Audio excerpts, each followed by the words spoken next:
But did that take you by surprise when the UK has already said, look, we're okay, we're at ease with this Anthropic investment, but then the US takes a second look? Absolutely. And you're absolutely right that I think a loser from these remedies would be Anthropic, the AI startup. The DOJ wants to unwind Google's investment in Anthropic. They want to go beyond that. I think it's a testament and a symbol of how sweeping these remedies are. And I think one of the things that's kind of interesting about this case is that, it was brought by the first Trump administration. I don't think they cared that much about the search default deals, but they wanted to kind of punish Google. And now I think what you see happening now that Biden's Justice Department has won the case, they don't seem that interested in the core of the case, which is really search default agreements, and instead are treating it as a kind of vehicle for pretty broad sweeping changes to Google's business, like unwinding things like their Anthropic investment. The main one that Bloomberg had been reporting on and then was indeed substantiated by the DOJ was the selling off of Chrome. And many would, like you said, this doesn't seem to be going into the payments that were being made to Apple or to Samsung and other Android device makers to make Google search the default. But the fact that Chrome has about 60% market share when it comes to the browser market, and then a lot of people access search through it, would it not be a good idea to start peeling off some of the ways in which it dominates its search? Well, the key point is that if the Justice Department thought that Chrome was a problem, it should have included Chrome in its original argument. That's the strange part about including it as a remedy. The DOJ never brought any charges against Google over Chrome. They never made any allegation that Google had, improperly preferenced its search engine in Chrome. But now they're invoking it in the remedies phase. So I think it's coming out of left field in the way the judge will reject. Look, Chrome is clearly very valuable for Google as a way to encourage people to spend time on the internet. It's good for Google's business. That's clearly true.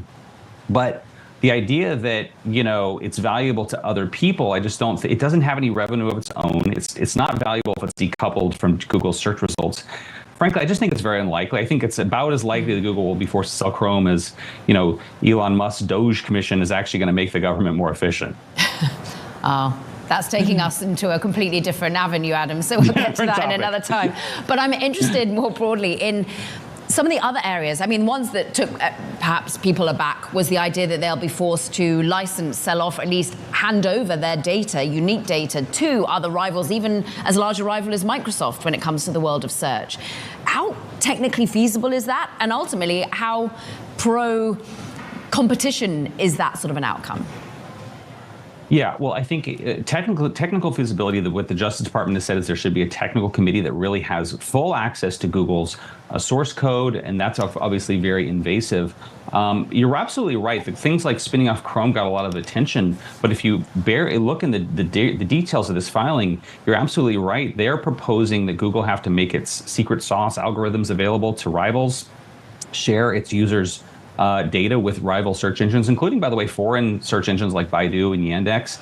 There actually is a provision in there that would make Google pay for consumers to switch to competing search engines, which is like Pepsi paying their customers to try Coke. It would make them fund paid advertising campaigns for rivals like Bing and DuckDuckGo.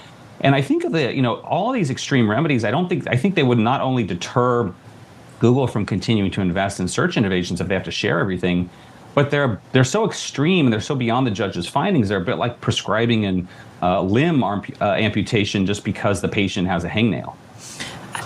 The arguments you make are very clear, and we therefore try and play devil's advocate here. Me as the consumer, would any of this be good for me as a consumer if indeed Google is forced to open up? Were any parts of the ideas coming from the DOJ a remedy? Well, I think the vast majority of people just want their search engines to work, right? And they want their search engines to answer questions for them. And, one of the things I think is interesting is that obviously the AI layer that Google's building into its search engine is a direct response to the success of things like ChatGPT. We saw a news report yesterday that OpenAI was going to probably build its own browser. But these remedies would take direct aim at that. They wouldn't allow Google, for example, to put in AI-generated results into its search results.